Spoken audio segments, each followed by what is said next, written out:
It's not a bird, it's not a plane, it's Superhero Slate. It's a modern podcast where we talk about everything that's great, like movies, TV, superheroes. It's Superhero Slate, oh yeah. Hello everyone and welcome to Superhero Slate, the show where we run down the latest superhero entertainment news. We love TV, movies, and superheroes, so let's talk it all out. My name is Chris Dillard. And my name is Mike Royer. And this week, we're talking about Miss Marvel's power changes and some of the decisions before. Yeah, but we're going to get a little bit more behind it. Several unsurprising cancellations announcements this week. Yeah, it was a bloodbath out there on the broadcast television. What do we say? Trimming the fat a little bit? A surprise, I guess timely reveal of the upcoming Resident Evil series on Netflix. Timely for me. Timely for you, and more. Yeah, it's been I feel like we were kind of in like a cool-off period almost after Doctor Strange, right? Yes. The movie's out, people are kind of doing their think pieces, their analyses, their deep dives. I don't think we have it here in our show notes because we usually don't dive too much into like the legacy of like the box office after something drops. But I saw that it had the biggest fall off for a Marvel movie in its second week, and like the fall off numbers are always like so crazy because I feel like you can never truly get to the bottom of it, because you just never know what's causing like drop off, because like, it's a superhero movie. Did everybody go and just see it the first week? Does it not have that repeatability, or is it the horror aspects? Like who freaking knows? And we didn't put this in there, but I mean, to me, it's one of those things. This is a movie you have to see or you're gonna get spoiled, right? So like the first week, everyone's scrambling to get there and see it. Yeah, that's like a really valid point, actually. We all knew that there was going to be like secret cameos in here. This was going to be a follow-up to a very, very popular Spider-Man movie in a sense. Everybody knew Sam Raimi was going to be involved, and it had all of those huge box office numbers for the very first weekend. Yeah. So typically they look at the weekend drop-off, of like, oh, is this movie going to have legs? But if anything with Marvel movies, it's just like they almost don't even need legs sometimes. Right. Like you just prop them up for the first weekend, throw some souvenirs and merchandise out there online and in theme parks, and then like you're golden. So I'd say you mentioned the idea of legs. There's like legs, like I would say Marvel movies are like the Eiffel Tower, right? They have a very strong foundation, shoot right up at the top. And movies like Avatar, like original Avatar, those have legs in terms of like a bridge. You build it and it just keeps connecting over time, but like it's not a spike at the front. It was a gradual kind of money maker. But I mean, looking at it, I mean, Multiverse of Madness currently sitting at $689 million, with 400 of that international. So we say 7,000, so 400 international, 300,000 domestic. 300 million. God dang, I gotta get these numbers right. But it seems like everybody watched it, and this is also, we're in an era where they're not releasing movies in China or Russia right now. So there are two huge markets that are not bringing in money. So overall, it's still not. I mean, when you're like, second week drop off's bad. This isn't Morbius bad, right? Like where like all 24 people saw the movie and then nobody saw the second weekend. People are still going to see it, but like you said, people, you got to get here, you got to get it, or the news articles are just going to crush you. It is very curious. I would just love to know if there's any, like, obviously everybody has their opinions and thoughts, but I'd love to see if is there any concrete data that shows like why anybody wouldn't go. I mean, because to me, it's a very alien concept for people to go back to a movie, just because I've never been a repeat movie watcher in the theaters. But who knows? Doctor Strange, it's out there. I hope you saw it already. I've already seen everything spoiled. Don't spoil anything. I know we have a listener who has not got to watch it yet, so we're not going to ruin anything out there. Everything, I can't even like casually scroll through Twitter, and it's like bounced outside of like kind of the comic book bubble of just like normals kind of on Twitter, just like talking about these cameos, and especially the news of alternate casting for one of the cameos that dropped this week also. Yeah. So it's rough out there. I hope you didn't have a major life event that kept you from seeing this movie. Yeah. and if not, I mean, it's one of those things like, you know, it's just stay away from it and you'll be fine. I think there's like a spoiler window, right? But it's like, if it's not 3 days, I mean, I feel bad for anybody else. I just don't want to ruin it for anybody. But there is a very clear camera version of this on the internet that people are taking stills from, like stills and like, you know, GIFs. So like it's very easy. Once those come out, spoilers are even more rampant because they can actually use that to their advantage to make. Yeah, you can just GIFs. share an image, and if there's no keywords associated with it, good luck blocking that on your feeds. Exactly. That's why we block all the keywords, and that way we all don't get ruined. Well, Chris, speaking of blocks, yes, this is my segue for you. Yeah, thank you. As everyone, I'm not a huge Lego collector. I think Legos are I love them. I think they're great. You can do a lot with them, but they're very interesting in the fact, once you have them, what do you do with them? Right? Like they just take up shelf space. Do you take them down and then try to rebuild them later? Do you risk losing anything? It's a tough thing. But, you know, I had told myself if the Lego Infinity Gauntlet ever went on sale, I'd buy it. And it fell down within my price point. I said I'd buy it for this week. And I snagged it off Amazon, and then unbeknownst to anyone else who knew about this, I snagged the light kit for the Infinity Gauntlet as well. So I have a light-up Lego Infinity Gauntlet. Yeah, I was going to ask, is that light kit, is that like officially sanctioned by Lego, or do you buy that from a different party? You buy it from a different party. Essentially, it's small LEDs that sit under the blocks, but like it's so thin that you can still push the blocks in, kind of thing, and they sit tight. You run it even comes with instructions on how to run the cords to hide them behind the other bricks. So right now I have it set with like some AAA batteries. I turned it on and it has a little remote to light it up. So it lights up. What's really cool about it is like when you start putting the gauntlet together, like when you start making the fingers and they have like little movable joints, it's actually really cool what they can do with some of those Lego joints like that and pieces. But you know, I applaud them for Lego for taking a step and doing some of this cool stuff. I know Lego leaks are usually like the first things we see for like movies sometimes.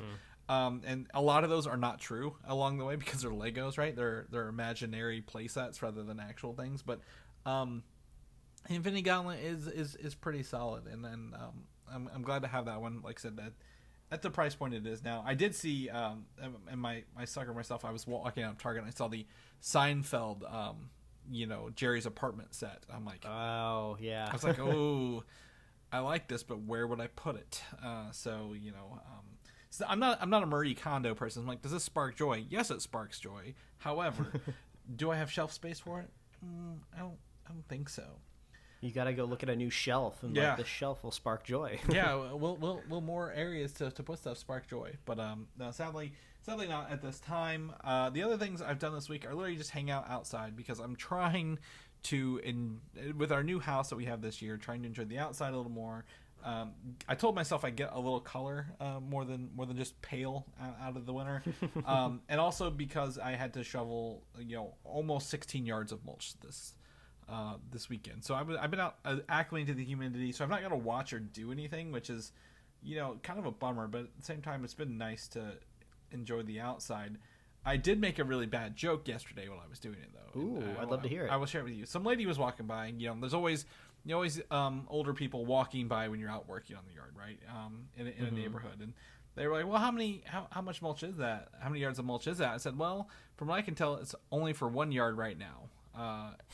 Not knowing the cubic volume was 16 yards. So the lady decided to say, that's great, and decided to walk off. So I feel like that's a successful bad joke. Is when you can get the other people to just disengage and leave. Like, okay, yeah, walking away. Yeah. I'm pushing a wheelbarrow full of mulch. I want to sit and talk about it. Yes, that's exactly what I would do. How about you grab a shovel and help me? But I have a very prolific, that's what it was, memory from my childhood where I'm hanging out with my parents and like my aunts and uncles and stuff like that. And I don't remember where we were. But I know my aunt and uncle were away from their kind of a lake house, and they get a call that says, "Oh my gosh, it's raining. The boat, it's like drowning in water." And somebody said, "Oh, well, how much water is it?" And somebody says, "It's a boat full." I was like, that's pretty funny. That's a good one. That stuck with one. me for a while, and sounds like it's in the spirit of your mulch joke. Yeah, exactly. I didn't know how much it was, so I was just like, well, we're just putting it on 1 yard. So, but yeah, this is why people listen to the podcast for our puns unrelated to TV, movies, and superheroes. You know, you gotta broaden your horizons, folks. Exactly. We're here for your bad jokes and dad jokes 24/7. You've got a long list of things here that you just need to probably just run through, Mike, because I don't know what any of these are. So this is what I call the cavalcade of season 2s, because as we are now in between this gap of Moon Knight and Obi-Wan Kenobi that drops later this month, what else are you gonna watch? Well, if you have watched any of these shows in the past, guess what? They're back with season 2s, and we've been watching them all right now.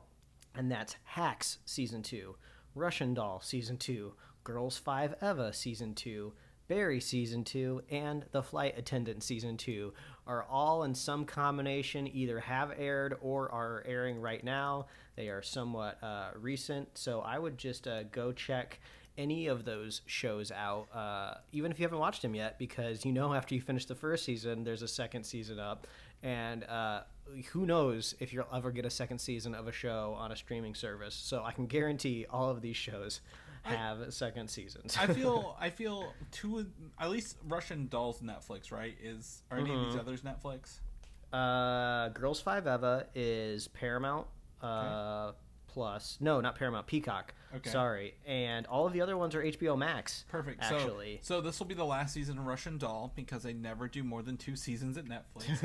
And if they're in reality actually hemorrhaging viewers, then that's what they're going to blame it on. So yeah, we'll actually have a little bit more to talk about Netflix at the end of the show. I have some theories when it comes to this kind of age of television, as you will.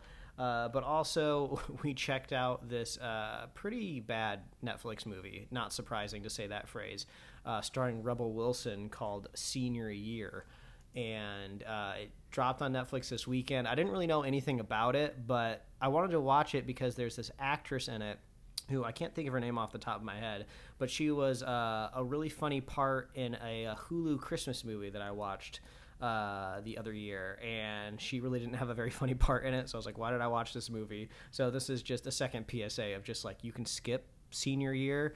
I don't know if anybody out there was going to watch it, but I didn't really like it. So anyway, I thought I should give everybody an update for Elden Ring before we start talking about the news on the show. It's taken me so long to make progress through this game, between wanting to level up my character and also just having time to play it, that I feel like I'm losing a lot of enjoyment that I get with FromSoft games, which is interacting with the online community. Like, these games from FromSoft are always so big and so vast, and there's so many different ways you can play and beat the game.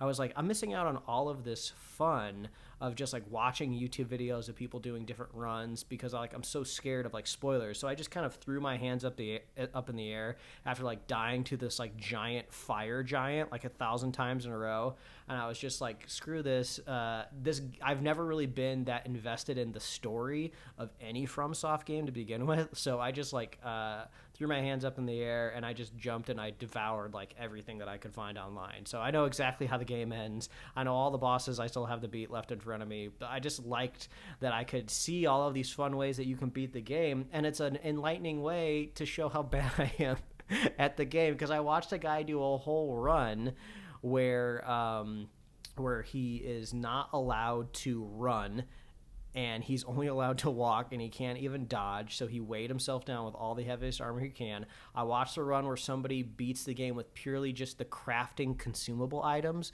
which is something that hardly anyone ever uses in the menu at all. I watched somebody beat the game with just dragon power, so it's just there are people so good at this game that they could just pick a twig off the ground and beat all the bosses.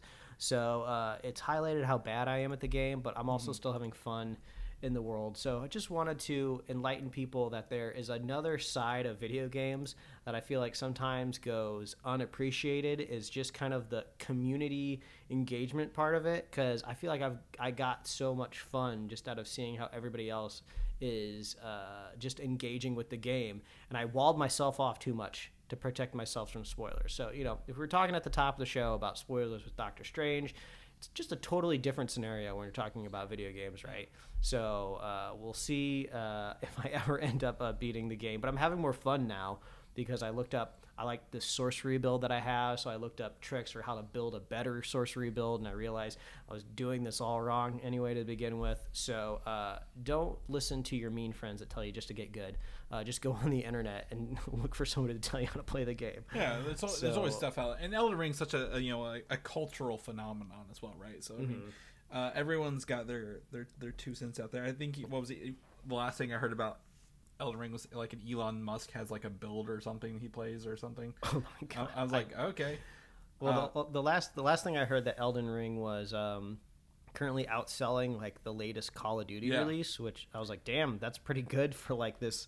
I wouldn't say it's a niche game, but definitely the gameplay is not as approachable as a first-person shooter. Yeah.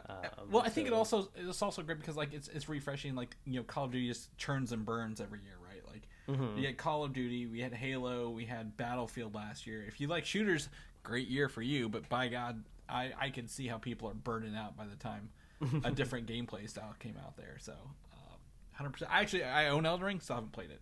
Haven't even opened it out of its plastic wrap.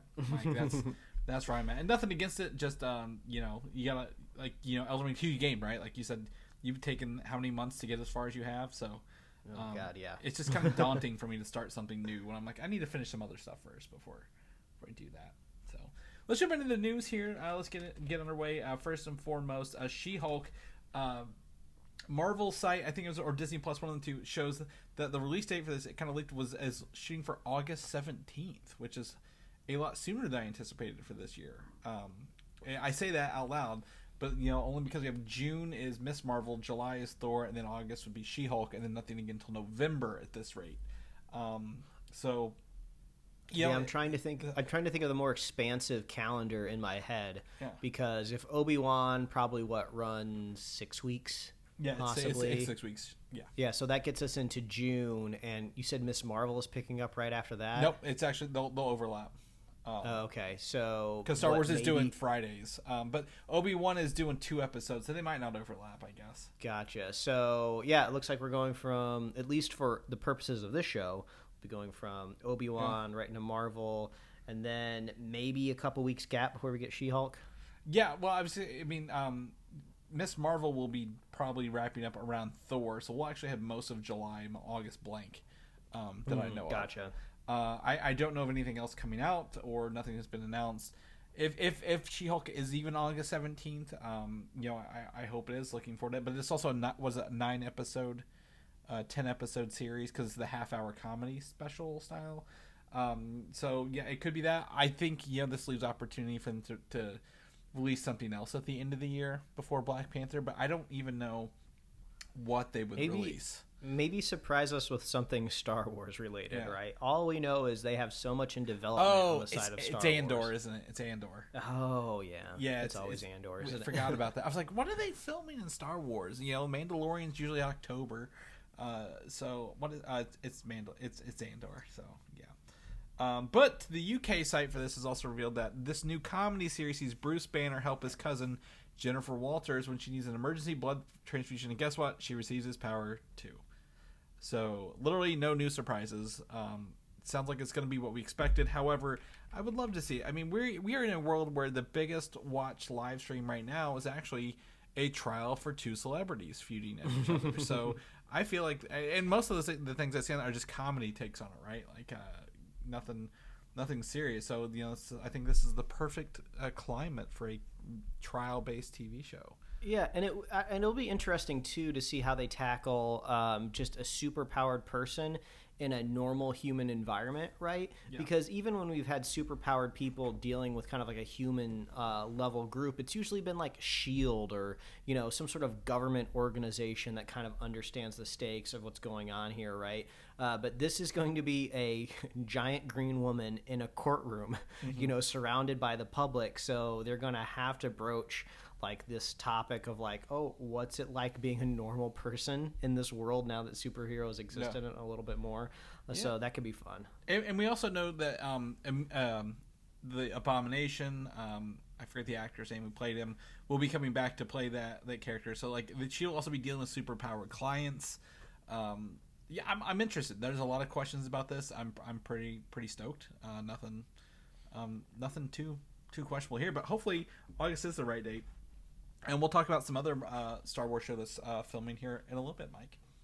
But first, we get Obi-Wan and then Miss Marvel. I know we talked about that for briefly up there, but the co-creator Sana Amanat on the changes of this character. Right? We've talked about how she's not stretchy; she's crystal powers, but the crystals can kind of like form around her. Says obviously so much of the show is the adaptation, and we thought it was important to make sure that her powers are linking to larger stories in the Marvel universe. The powers do look different, which is very controversial. I know people are like, how dare you change the powers? I know people are upset about it, but as someone who's probably one of the closest people to this character from the inception, and having spoken to Willow about this as well, I think Willow and I have always felt this made sense. The producer and comic writer continued, this was the right move because there are bigger stories to tell. To me, that's fine, right? Like, I guess like we haven't seen them in action. We don't know how she's going to tie into the Marvels. I'm pretty sure her powers are like power band related rather than Inhuman related. As much as I love the Inhumans, I don't think we're ever going to get them in the MCU proper. So if you have the character and she's important to tell that story and link her to other stuff, you're going to have to change her origin. And, you know, that's fine. And I think it's great that the creators, both Sana and Willow, I think it's like G. Willow Wilson, I think is her name, are on board with that creation, right? Like, good. I'm glad they're in for the adaptation. It was interesting just because we kind of just all assumed that the choice with Miss Marvel was going to be binary, right? Okay, she's either going to be Inhuman, or if she's not Inhuman, she's probably going to be a mutant, right? And then once we heard that, you know, Brie Larson's Captain Marvel was going to be involved at least at some point in time, we started thinking, oh, maybe it could be cosmic related. Yeah. So, yeah, there's always tons of, you know, options to give somebody powers, but they did make the choice to make them crystal powers. So to me, just thinking about it, right? Obviously, you know, a good crew, good writers, good directors can make any type of story good. That's kind of like why Hollywood is so exciting, because you never know what story is going to pop and what isn't, right? So I'm not saying the crystals can't be cool, right? But to me, the alternative in my head is way cooler. I'd rather see somebody embiggen on my screen at home than somebody just kind of make some crystals, just because I feel like I've seen it in some like form or fashion before. So that's still my caveat. I'm not saying the show can't be good, right? But I'll always be thinking of what it could have been.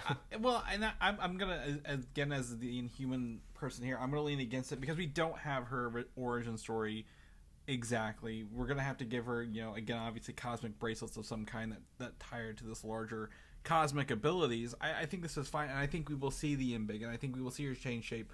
But I think if the difference is that they, and she says the powers look different, rather than like they're crystals and she can become bigger with the crystals, and they're just not stretchy-ish or like, you know, polymorphous, like that I think that's going to be okay. I think hopefully we'll be surprised and they'll be like, oh, she can become big with the crystals, but it's not just stretchy large person running around, kind of like in the Avengers game, right, kind of thing, where she just kind of becomes a giant and then shrinks back down, or she's just stretching around a little bit.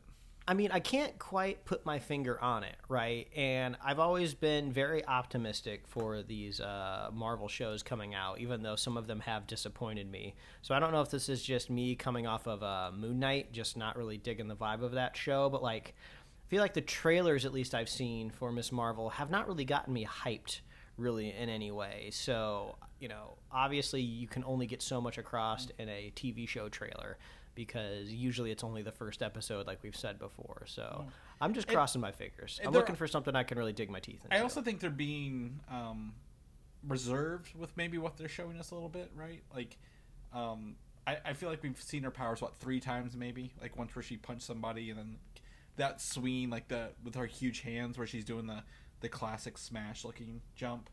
But like, we've not really seen a lot either. So I'm like, maybe like, are they just holding off on us? Is there not as much as we think? I think there's a couple options here, but as we get kind of closer, we'll see. I'm remaining, you know, optimistic as I always do with things in the MCU, just because they've kind of earned the optimism for the most part. But it is starting to wane just ever so slightly. It's still really high, right? It's still a really good credit score. It's just starting to go down a little bit. We're still in that good zone, right? We're still gonna get that good APR. Here's the thing. I think is the important part is, and the more I've thought about it lately, the more it seems more real. There's gonna be MCU stuff for everybody, but then there's going to be MCU stuff that's not for everybody. There's going to be like segments of people right now because like they're doing so many genres, different takes. Like not everything, when you start doing more, like you said, everything's not going to be a zinger. The more stuff you do, the more likely someone else is not going to like it versus everybody. But like you're going to still have your audiences left and right. I think, this is going to probably be one of those shows that I feel takes off with maybe a younger crowd. And we've not really had a younger crowd oriented Marvel property at this point. Like I said, this is PG, not even PG-13. It's PG a little lower.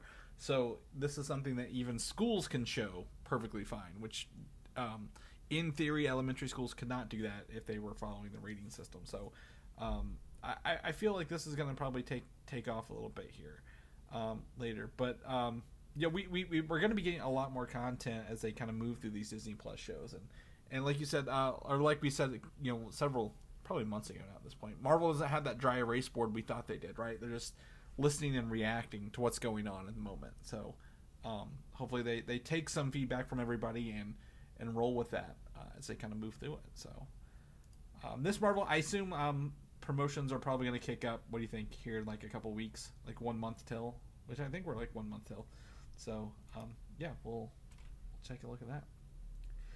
News I think you'll probably enjoy, Mike, here. The Ahsoka series filming has started. It's underway, according to Star Wars. And the classic hat for Mr. David Filoni on the director's chair for Ahsoka here. I assume it's a director's chair. But yeah, is this just what happens when you become a bigwig in the Disney universe? You have to get a hat look. Feige already had the baseball cap. Filoni's got the cowboy hat. Somebody's going to rise up next, and like Taika is going to need to wear like a bowler or something like that. Well, I think they started with their hats. I don't think they gained their hat since being on the team. So, but they have an iconic look, and I think knowing Star Wars, knowing Dave Filoni's had a good hand on everything. Everything he's done personally, we've enjoyed, right? So this is great, and I believe in the background you can see some like screens with like maybe someone standing in the middle of it or like a concept art, but nothing really revealed here other than the fact it's filming. I assumed it was already filming, but I guess that's how little we know about the Star Wars schedule from 3 years ago that they're still working on. Yeah. So this will be the Disney Plus Star Wars foray, at least for Filoni, into like all lightsabers all the time, right? I always say you can distill this whole franchise down to like one item, and that's the lightsaber. So the Ahsoka show, I can only assume, is going to be Lightsaber City, especially since she has multiple of them. So I'm excited. She's got two. I believe they're looking for Ezra Bridger, who was the Jedi from Rebels, and then there's was it the Grand Admiral Thrawn, right? The blue guy. So this one's got a lot of weight on it because those are all fan favorite characters along the way. So he will not crack. I think Dave Filoni's the guy who will see Star Wars through till the end. Have you had a chance to rewatch the Avatar Way of Water trailer since they officially released it? You know what? I haven't rewatched it fully from front to back, but I have seen people out there sharing clips of it, kind of diving into the whole discussion of, have they made any kind of like visual improvements really from the first movie to the second movie? And there's this one scene that's kind of been going viral on my timeline of this close-up shot where one of the Na'vi are on some sort of like whatever the water bird thing is, and they're kind of just floating on the surface of the water, and this close-up shot of a Na'vi's hand kind of like gripping onto like a leather strap, and there's like a little bit of a shake, and then there's like some water splashing up from the bottom. Like if you just look at it innocuous, you just think it's like, this is like live action, right?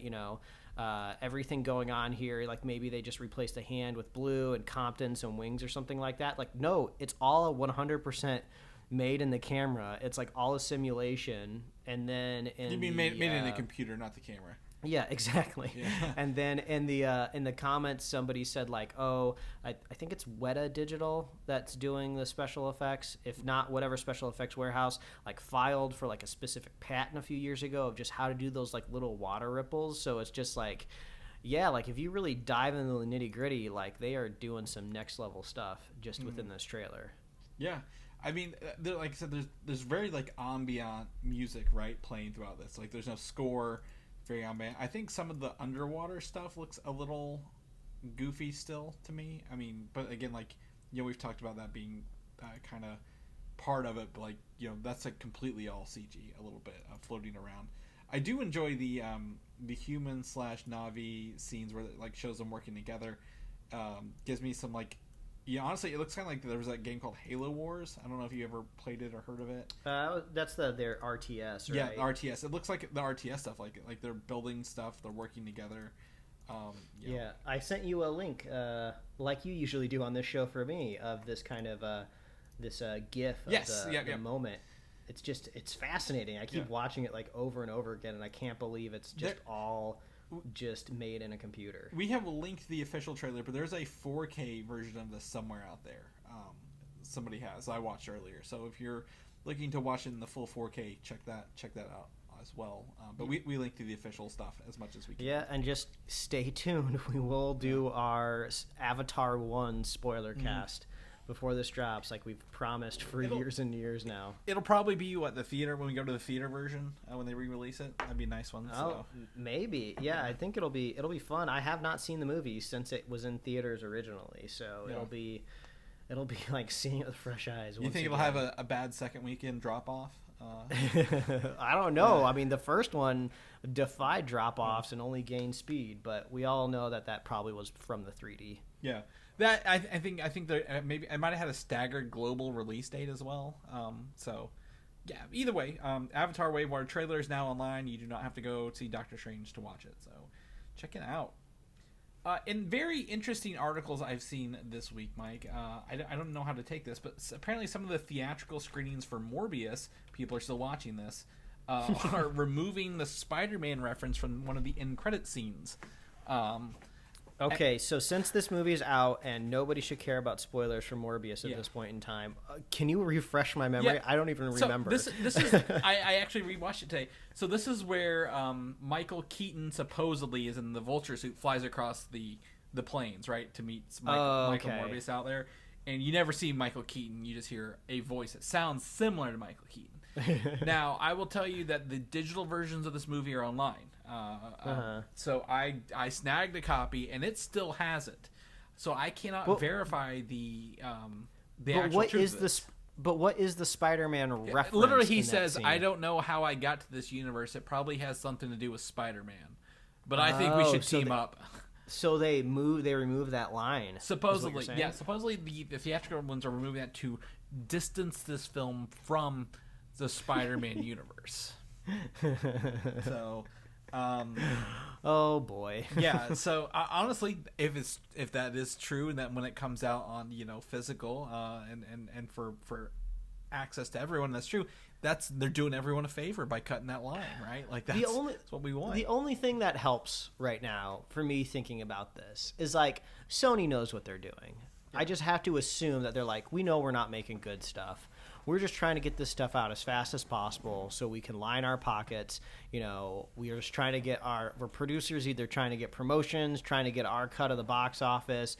We don't want to lose these rights to Spider-Man, so we're just going to keep making movies. And who knows, they probably have a boss even higher up that says like, nope, keep cranking out whatever makes money. So I can just only assume that everybody knows Morbius was going to be bad, but they're just like, we don't care. We're a business, and it made money. As far as I know, it made money. I mean, that's the thing. I don't know if it did or not, yeah. Like, I feel like no matter what, when it comes to something out of, like, the MCU, even adjacent, like, you could always rely on at least X number of people going to it, right? I mean, we didn't even want to see the movie, Chris, but we went and saw it. So they can guarantee that they're going to sell at least 2 tickets no matter what to all these movies, because I feel like we have to go see them. It's true. So that's the sick relationship that we're in right now. Yeah. So I don't know if it is or not, but like I think the important thing is if they're gonna distance it from Spider-Man because it's making money and they're having a great working relationship with Marvel, take it out. Because literally this movie has nothing to do with Spider-Man except for the end credit scene. They are so lucky that Venom makes money. Yeah, it's true. Other than, Morbius, there are things Marvel adjacent, right? That do okay and don't do okay. One of those was the Marvel television projects. Ooh, Jeff Loeb's last ride. Yes. I believe Hitmonkey was the last thing. It's probably canceled. I've not heard of anything since that even released. And the other one that might have had a chance was MODOK, right? Patton Oswalt, stop motion animation, Hulu, Perfect Storm. However, it has been canceled by Hulu after one season, and I think the article said that this is the last remaining Marvel television project out there. So it is officially put to pasture, if you will, Mike. Taken up to the farm upstate. Yeah, I mean, I think this is maybe a good opportunity to just roll right into the next segment because I feel like they're kind of related in a way. Yes, the other one, another cancellation, if you will, was on the CW with the Naomi show that we didn't watch. That was kind of superhero adjacent as well, right? It has to do with this girl Naomi, who I believe she finds out she has superpowers and she's been living in like a superhero world. They even like reference Superman in like her first episode, but I've never watched this. I've never seen advertising for it. Well, Mike. Chris, you're the reason that it's getting canceled because you didn't get out there. You weren't tweeting about it. You weren't watching it. Mm-hmm. But I feel like these two things are related in a way of like consolidation into a more premium landscape with your IP, right? Mm-hmm. Somebody up on a high is saying we need to kind of be moving all of this more important stuff to our streaming services. Let's not muddy the waters with these random old legacy projects that are on other streaming services like Hulu or broadcast. And I think I was saying earlier in the week of like, is the only thing left at the CW Superman and Lois and The Flash? And then you reminded me like, no, there's another one that's actually coming out still. Well, then I forgot. Stargirl actually is still. Oh yeah, that's right. Season 3 is coming out. And that one is confusing though because I think when that was announced, it was one of the first that kind of had a hybrid kind of release schedule. Like it wasn't just purely like dedicated to the CW. Mm-hmm. It was also like streaming at least like day and date or at least close.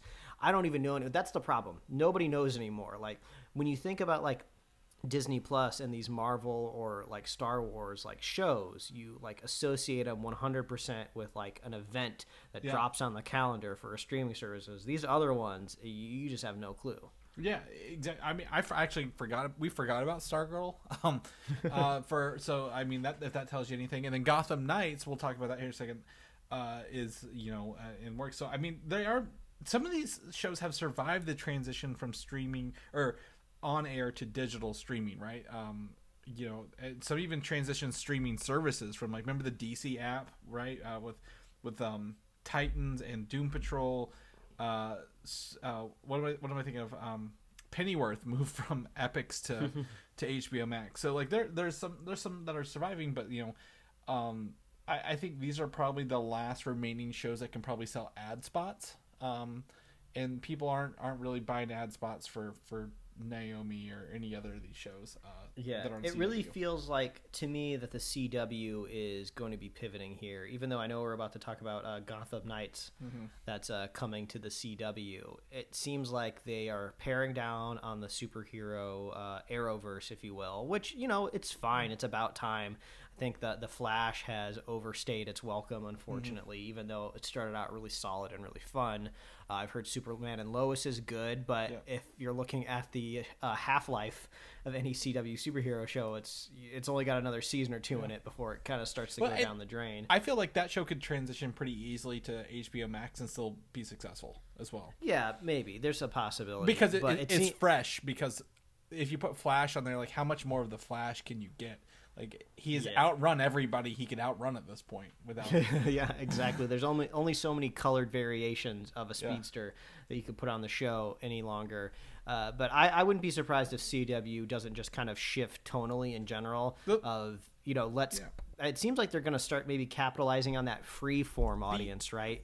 Those kind of like teenagers who are looking for teenage romps and dramas and more teenage detectives, if you will. I did see a meme this week that the cast of Riverdale, when they found out they got renewed, they were all sad and crying because they didn't want to get renewed. And I've heard that show is kind of crazy, but I think also we've reported this several times. They're looking to sell the CW, right? So if they're looking to sell, they're probably looking to only put their lean stuff on, or at least syndicate things that are known to sell spots to advertisers to show their revenue for this station. For this, I also didn't know this, but Naomi only had 13 episodes in that first season, so bummers there. But moving on, let's talk about Gotham Knights, the TV show that's picked up at the CW. This also has a game coming out, so it's supposed to focus on, the idea of like the younger versions, like Robin and Red Hood and Is it Batgirl? Batgirl. And this new post here, it shows like they're 3D printing a Batman cowl, and it's bright blue. So like, which Batman are they using? Where does this live? What is the purpose of this show, Mike? Is this an even younger version of Titans? Yeah, how much, or is it a slightly older version than Titans? Are we talking like mid late 20s? Even though they were kind of in that range for Titans as well. We're looking here at a 3D printed Batman cowl on set. And it looks like it's got kind of like the Robert Pattinson nose to it, that squared off nose. I feel like whenever I see a series that touts having Batman in it, there's always an asterisk next to it of like how much Batman is actually going to be in it, right? I feel like he never really rises past the level of like, Sweep's cameo, if you will. Like, I know Sweeps Week isn't really a thing anymore, but in spirit, right? Of like, oh, can we cut at least one promo where somebody gets to see Batman so we get people to watch this show, and then we'll nix him for the rest of the series? The guy who I think in Titan season 2 they did that to actually get people to jump on it season 2, because they cast Ian Glenn, who was Sir Friendzone from Resident Evil himself, as Batman for Titans, Mike. So I feel like it's you're right. They use Batman to get people in for a little bit. It's not a long lasting thing, but the blue cowl shows us maybe some Batman. I think they're going to spray paint this, right? I don't think this is the blue they're going to use. Like, you're going to have to sand this 3D printed thing down to make it even look real.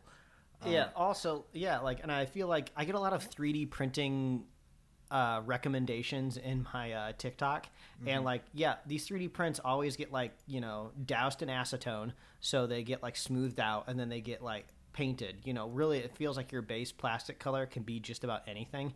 So I wouldn't really take the color away from this in any way, but also it wouldn't be surprising. We've kind of yet to see that direction, right, for a Batman visually on the screen, right? Kind of like that blue color always seems to go just black, which is fine with me, or like a super dark gray. But what's the odds on how long this show lasts, right? Right. Is this show, was it on the cusp, right? Was it greenlit and paid for and shot just before the top executive decided to start trimming all of these CW shows? Does this pivot really quickly and get moved to HBO Max after a couple contract negotiations? I think I'm going to lean into, my capitalist mentality here. This show has Batman, it's got Robins, it's got, Gotham City stuff, right? At least one season, because they're going to sell the shit out of ads. Like, do you want you want all eyes on the CW to be watching your ads, because they're going to be tuning in for Gotham Knights because we got a Batman, right?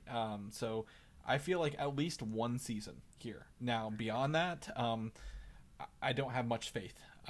But that's now, we could be wrong. We've been wrong before, and it could be a fantastic, awesome show, and it could surprise us. But anything that's Batman ancillary without a Batman tends not to be so great.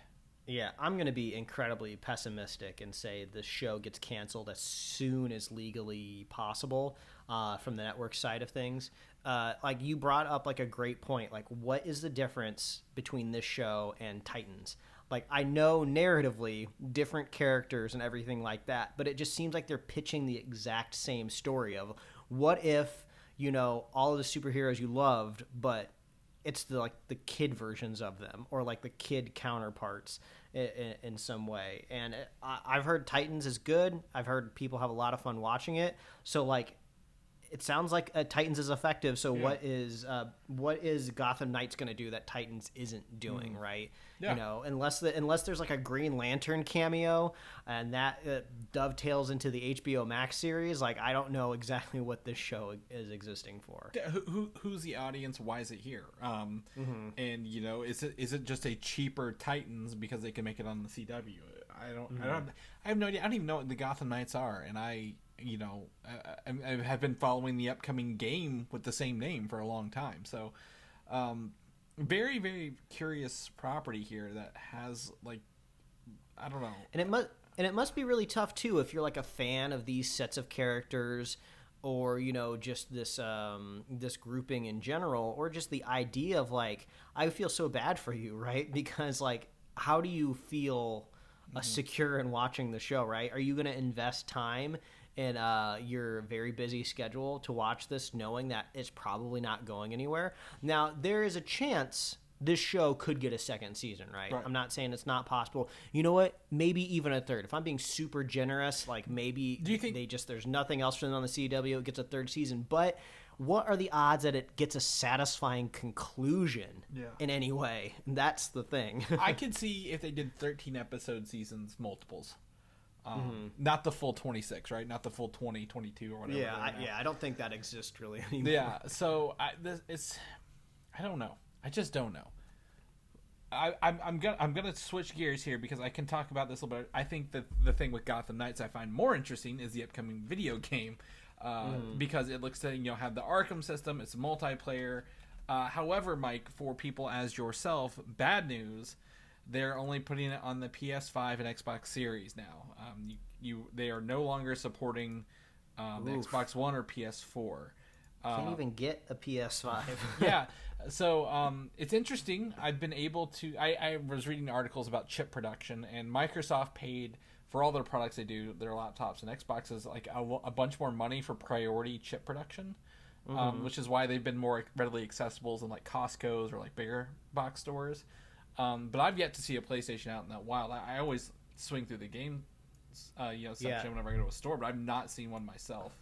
Yeah, the only maybe sign of positivity was I saw that a headline maybe a couple weeks ago that Target was going to stop being so limiting on how you buy a PlayStation 5 in their stores. I guess that used to be like all of the supplies for all of the stores were just looped into one, and you bought them all online. But now they're actually going to let the consoles go individually to stores, and they're just going to restock whenever the individual stores can get them. So maybe that's a sign of improvement. I actually got my PlayStation at Target, so hopefully that is the truth, and they're not just doing like, we'll wait till we have a bunch and then release them, because that's kind of awful here. But in this footage here, it's 13 minutes of footage. I don't expect everyone to watch it all. For Gotham Knights, they showed the Red Hood character, right, as probably the character I know the least out of everyone here, especially fighting style. But I did notice, I went to about the 5.5 minute mark. There's actual gear you can equip to your character. You can craft stuff, you can mod stuff, and get like different styles. So you have different like power, armor, health points, right, based on what you're wearing, which I actually didn't expect out of this. I thought it to be purely like, oh, there's a skill tree, right, and you're going to learn the same skills. I did not expect a full-on, equipment kit kind of situation with this game at all, which makes it me excited to play this more multiplayer, because you can have those items and have more, hey, I'm using this ability in this character and then you're using somebody else. It gives a little more variety to everything kind of going on here. Because I didn't expect to be any loot whatsoever, like the Arkham games that have no loot along the way. Sounds like you need to craft some microchips so I can get a PlayStation 5. I'm going to craft some microtransactions for you, don't you worry. But it's kind of got some of the gameplay here, if you watch it, is also very much a Spider-Man-esque, right? The Spider-Man for PS4 thing, like, oh, you resolve a crime, the illegal shipment, so you get some that level, some valor, some experience, whatever they're going to call it in this game.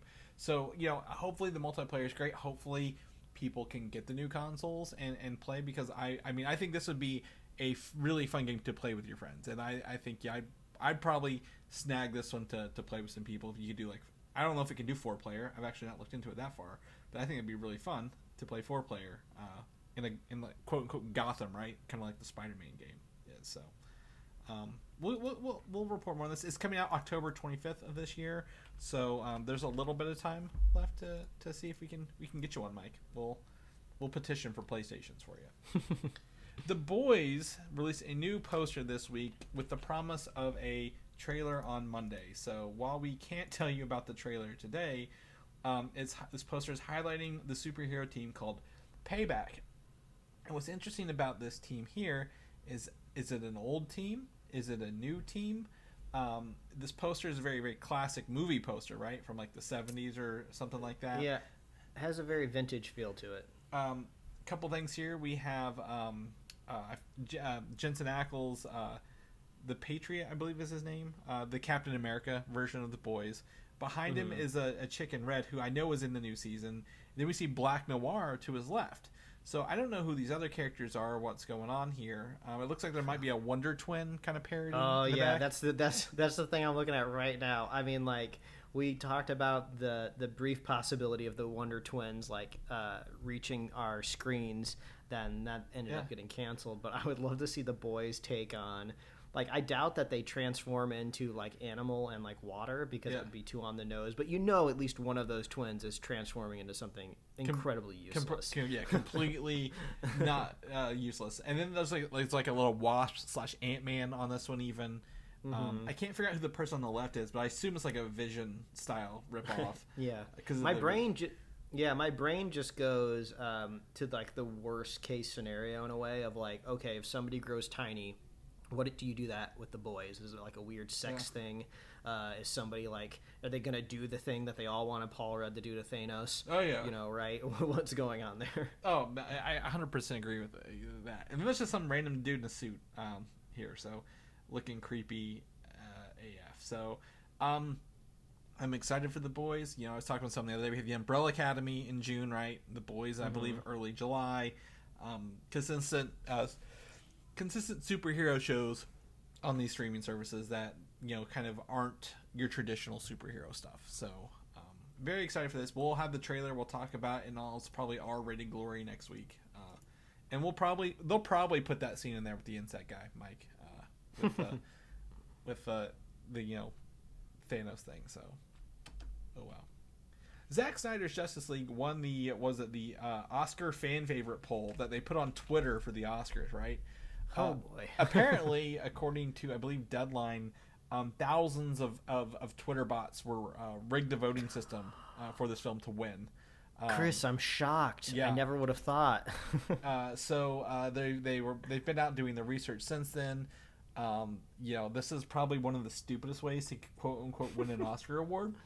I think the saddest thing about it is usually when you're getting like a bot army on Twitter to do something, like money is exchanged in some way, right? And you don't even have to go on the dark web. Like, there's just like straight up websites that you can go to, you know, to like buy likes or whatever. You know, who knows if the algorithm would ever treat those likes in any earnest, but like you gotta pony up money and pay for it, right? So that just means a Zack Snyder fan out there, like, use their own money, like, to make this happen. Like, I think you've handed over enough cash, right? You've already bought like all the different versions of all the steel books and everything that you possibly could have for Snyder. You don't need to throw any more money at this guy. He's fine. Right. And I guess, you know, the other thing is, was it this week again? I hate to bring it back up. Elon Musk buying Twitter was on hold because of the number of fake bot accounts are out there. So like, yeah, we know Twitter is, you know, kind of like the Mos Eisley Cantina, right? Just a place of, you know, scum and villainy out there. It can be used for good. I've used it for some things, but like, yes, if you put a public poll up with the ability for technology to be abused, they will abuse it. Yeah, we all know the legend of Bodie McBoatface. Yeah. just be happy it went the way that it did, I guess. Right, and nobody broke it. So, I mean, it's fine. It's whatever. It won, but I think if you're going to do a fan favorite poll, don't do a Twitter poll like the day before you do the announcements. ridiculous. Dune Part 2, Mike. Part Tune. Whatever you want to call it. Christopher Walken has joined the cast as Emperor Shaddam IV, who is essentially the person who kicks off the whole movie, right? You watched it, right, Dune? I have not watched it yet. Since everybody said this kind of feels like very much a part one, just kind of resigned myself to just waiting for part two. It makes the most sense. Well, I'm glad Christopher Walken in his senior years is still acting and playing this part. I hope he plays it. I have a hard time separating his vocal intonation from roles. Well, Chris, I tell you what, a show you need to watch. Yes, I know. This is where it was coming. 1,000 times is Severance. He plays not a main character, but a major role in the first season, and he's great. He's fantastic in it. He plays a character that I haven't quite seen him ever play before. But yeah, it's great. Also, it is hard for me to imagine Christopher Walken as like dark and menacing. Is this character supposed to be kind of dark and menacing? I wouldn't say dark and menacing. He's really actually in the books a very minor character. He's just the leader of the known universe. You have to have like a leader forefront, not like no big deal, just the leader of the universe. but he's not like the emperor in Star Wars, right? Like that's a little more like this is just a guy who's out there. He's playing politics at the top, so hopefully he can kind of pull that off. I can never just separate like comedies he's in, where he uses his unique voice and speaking style to lean into that kind of thing. So I 100% he's an actor, he's a professional, he can do this, but I just can't imagine him not doing some of that stuff, especially because he leaned in it so hard that his Saturday Night Live, when he was hosting for years, all the different times he did, I just always think of more cowbell kind of guy, or Joe Dirt when he was in there, or even was it Pulp Fiction when he's talking about shoving the watch up his ass in there. So, but it's just, I'm sure it's gonna be great. I feel if he gets twice the amount of time Zendaya did in the first one, he's gonna have a minute of screen time. So it'll be fine on that. I think you should watch it, even though it feels like I would love to get your feedback on a part one, Mike. If you get a chance to watch it beforehand. So we'll revisit that conversation later. The Sandman, the Netflix TV series, I guess streaming series, is coming along just nice. We get to see a new image of Tom Sturridge as Dream with his iconic helmet in his hands here. Are you familiar with his helmet from the comic books, Mike? That's a badass gothic looking helmet. He's got like a freaking spine coming out of like the respirator component of it. It looks very cool. But yeah, I was just thinking in general, right? Because, we're going to talk about Resident Evil here in a second, right? Netflix is going through this big moment this year, right? Where they had to announce all of these subscriber losses. Whether you can justify them or not, it still made the news cycle. And now people all have this idea of what Netflix is, and they have their own, decisions to make, whether they want to keep their subscriptions, right? But it seems like their strategy of like licensing IP has not really turned out how they wanted to, right? It almost seems like, looking at the track record, that they got lucky with the Umbrella Academy, right? It wasn't so much that the Umbrella Academy was based on IP, because it's not like a lot of people knew about that comic book, right? Yeah. Before they watched it, especially if you look at the viewership numbers, right? I mean, it's one of the best viewed shows that they have. I doubt that many millions of people have even know that it's based off a comic book. So I feel like they just got lucky that they just had great showrunners, great writers, and then great stars, and the show turned out great, and they got a hit on their hand, right? But they just could not replicate that with a lot of other things, right? They have Cowboy Bebop. That didn't go well.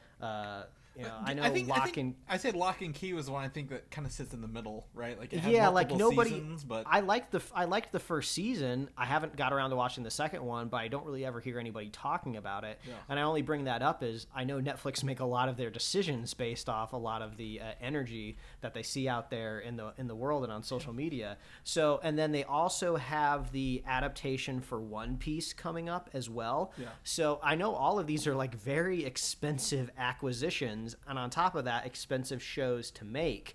So, they got Sandman and Resident Evil. So, like, I wouldn't be surprised, like, if these shows, like, don't do as well as they hoping there are. Like, you might start to kind of see, like, a pivot out there in the world of, like, if the IP is not absolutely premium, like, on the level of, like, DC Comics or Marvel or something like that, like, why go to the headache of trying to adapt it? Like, maybe we'll kind of be starting to pivot and turn around to, like, original stories, right? Because what's, like, the biggest show that Netflix has? It's Stranger Things, and it's based off an original idea. So you could say it's rooted in nostalgia for sure, but I mean, this could be a fun sign that even if we see, like, these beloved IPs tank on Netflix, it could be a turn around for maybe some more original stuff. But if you had to hedge your bets, it'll probably just mean more weird reality shows on Netflix, because those are cheap and people are always talking about them. Mm-hmm. Yeah, it's just one of those things with Sandman. There's a lot of weight, a lot of preconceived notions of what it can be, what it should be, what people want from this, right? Like, this is, since the 80s, they're huge fans of this property, and giving it to Netflix is scary. I mean, I would say also what Avatar: The Last Airbender, right? They have a live action show coming out following, like, there's so much weight on that. Yeah, I would say that starts to lean maybe towards more premium and also proven in a way, right? Because the Sandman comic book is very iconic, right? From a very well-known author and creator, but, like, the general public, which is what you rely on for big hits, no clue what Sandman is, right? But Avatar has been proven on their platform. Like, whenever the rights to stream Avatar, like, are cyclical and they come back to Netflix, always in the top 10. Well, but I think the problem with Avatar now is the last taste anyone had of Avatar live action was the movie. Very true. So, like, not only, like, the public's perception, the people who grew up with it may have that in their mind rather than the cartoon more in their mind, right? When it's coming out. So there's just the idea of, if I'll even like in Halo, the weight of creating a Halo TV show, whether you like it or not, is there. Like, there's just something that's popular that may not be in that medium naturally. Is a huge weight on this, and could make or break the show. But I will say, from this, I actually applaud them for actually sticking to the helmet effect, right? Like, oh, we didn't try to modernize the helmet. We didn't try to adapt it to make it look realistic.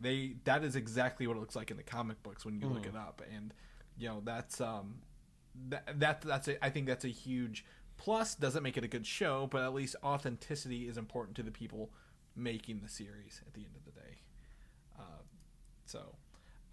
We're probably not the best people to talk about it, but at the same time, I am excited to see this. I've not listened to the volume 1 or 2 of the audio series that they produced recently either. I just don't listen to a lot of audio series, but Sandman, I want to see a trailer. I would love to see something soon from this, right? Like, just to see something in action. Still shots only get you so far. All right, let's dive into probably I don't know if this is controversial. I don't even know what this is.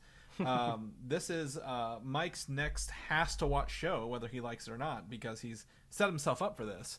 It's the Resident Evil TV/streaming series on Netflix. We had our first teaser for this, and then a secondary hidden teaser in the same vein. Along the way here.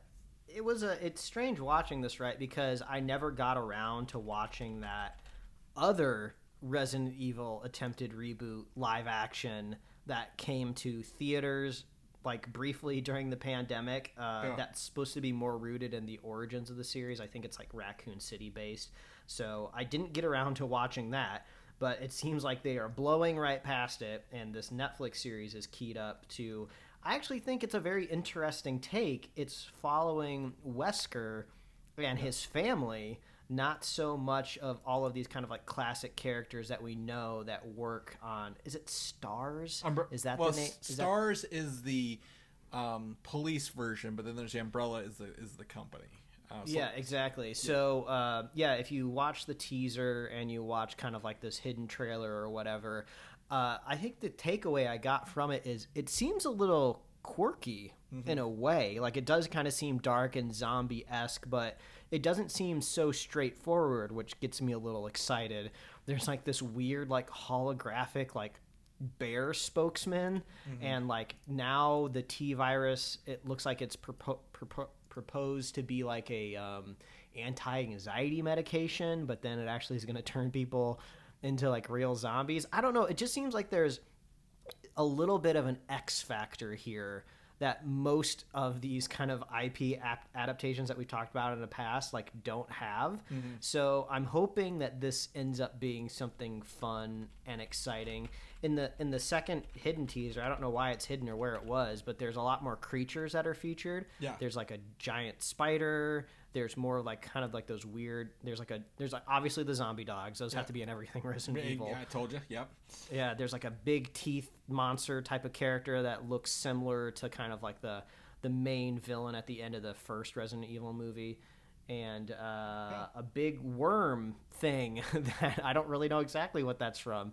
So I don't know. Like, I wasn't expecting to be optimistic because the landscape of Resident Evil is like so bizarre. Like, they're still working on like something animated, right, for Netflix, I think. Yeah, there's some CGI stuff. They're always doing CGI stuff. So let me prepare to blow your mind here.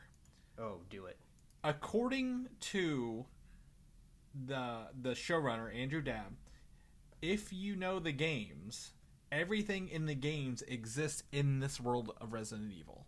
So this show, supposedly, according to the showrunner, Andrew Dabb, is canonical the entire way. And I will tell you this right now. Albert Wesker is not an African-American man, first and foremost. And if you couldn't tell, apparently some of the show is actually set in Africa, which is where Resident Evil 5 takes place. So I think that part, I'm like, how do they tie this show that takes place across two timelines, right? One in the past, one in the present, or I guess one in the present, one in the future, if you're looking at the years, and tie it into these batshit crazy games, which have evolved from slow walking zombies into, you know, this Ouroboros virus, and then the newest games where, like, you know, there's like 6 foot tall vampire ladies, or not 6, like 10 foot tall vampire ladies. So yeah, and I suppose if I am picking up on a bit of like a quirkiness and X factor, at least in the trailers, that's almost going to be absolutely necessary, because how do you seriously like tell any of these weird stories, you know? Yeah, exactly. And then there's the characters of Billy and Jade Wesker, who are the daughters we see in this trailer, the first trailer, right? The daughters of Albert Wesker in this. So I don't know. I think this is great that they're the focal point. They're apparently twins, but like, you know, the focal point is these characters. I'm very interested to see what they do with the two time frames, right? Like, you know, I don't know if you could tell that Albert Wesker's Lance Reddick, who's known for his John Wick, you know, things. I love Lance Reddick. He's a great actor. He's in like everything right now. He's in Bosch, right? I think he was big in that. Yeah, he kind of rose to prominence from The Wire, I believe. Yeah. Yeah, and then I remember, was he in Oz? Was that show Oz? I think was like the pre-Wire. And then his voice is in Destiny. He's one of the main characters in Destiny, the video game series. So Destiny 1 and 2. So like, this guy is everywhere. So it's just very interesting to see him in. It's not interesting. It's great to see him in this. I just don't know what this thing's gonna do. And, you know, like you said, there are giant kaiju-size T-virus monsters in this that appear to be like, what was it, like a caterpillar looking kind of dude, possibly with some sort of grub. Yeah, I don't know. I'm intrigued. I don't know about you. I feel very intrigued by this show, more than I think the last movie or the last theater / Netflix streaming movie did, right, with all the actors in it. My interest is piqued. Yeah, my interest is piqued. And what do they call it? Was it the happy virus or the happy? I pulled up an article here that talked about it. It was the happy something, wasn't it? I don't know. Joy is the drug. Is a designer drug. That's why in the second one, you know, you get that creepy, very like AI, or I guess projected bear, who reminds me of the Red Queen from the movies, right? That you just finished up a little bit. So. Oh yeah. Replace that little girl with a bear. Yeah, a creepy bear. So This is coming out July 16th, which is right, or I guess 14th. I put 14th, I meant 16th. Right around the corner here. So we are going to be diving back into Raccoon City, the T-Virus, and all things Resident Evil this summer. That's the show for this week, Mike, unless you have anything else you want to add to this. No, I'm happy as always to chat with you every week, Chris, about the nerdy things that we love in life. Yes, we get it. This is a joy for us to sit here and talk. I sound sarcastic. I'm not being sarcastic. This is really fun. So, people know what you're up to, what you're doing. Where can they find you at this week? Well, they can find me at Mike Royer Design on Instagram, Twitter, and TikTok, and you can read my webcomics at pickledcomics.com. Chris, people want to catch up with you. Where can I find you? Find me on Instagram, Valdan87, or Twitter, Valdan, Valdan. I am not a bot on Twitter, despite what people may tell you. And if you're not going to push it, I want to push your Poo Ninjas drawing this week that you posted on your micro design stuff. That's very, very hilarious, Mike. So it's always fun drawing poop. Yep, exactly. Especially ninjas, right? Anything with ninjas is fun. Makes it instantly better. The more specific, the more interesting, I suppose. I love it. All right, if people know more about the show, maybe listen to our Doctor Strange 2 review we did last week, or anything else. Where can they find that at? Oh, all you got to do is head on over to the hives that's underground the Raccoon City of Superhero Slate, which is superheroslate.com. And I struggled as I said that because I was like, is there actually a hive under Raccoon City in the video games? I couldn't remember. I don't know. Because I know it was like attached to like, who knows? The only thing I'm trying to get at here is you don't need to watch those Resident Evil movies because they don't make any sense. But you can find us at superheroslate.com or wherever else you love to listen to fine podcasts. You can get our awesome show notes over there. So if you want to see all these things that we talked about this week, we got quite a few blue links in our show notes here. So lots of things to look at over at superheroslate.com. You can find us on Apple Podcasts, YouTube, Spotify, wherever else you love to listen to fine podcasts. Like us on Facebook, follow us on Twitter and Instagram, and you can get merch at superheroslate.com/store. We love hearing from you. Please reach out if you also think that Resident Evil is the most batshit crazy universe out there in the world right now. And then I'll say, actually, no, it's false. Kingdom Hearts. That's the hardest thing to follow that's ever been created on this planet. But we love hearing from you. If you want to be a super fan of the show, all you got to do is share the show with a friend, share the show with a buddy. We'll be here every week, folks. That's right. We will catch you next week. All right, bye. Thanks for listening, and don't forget to subscribe.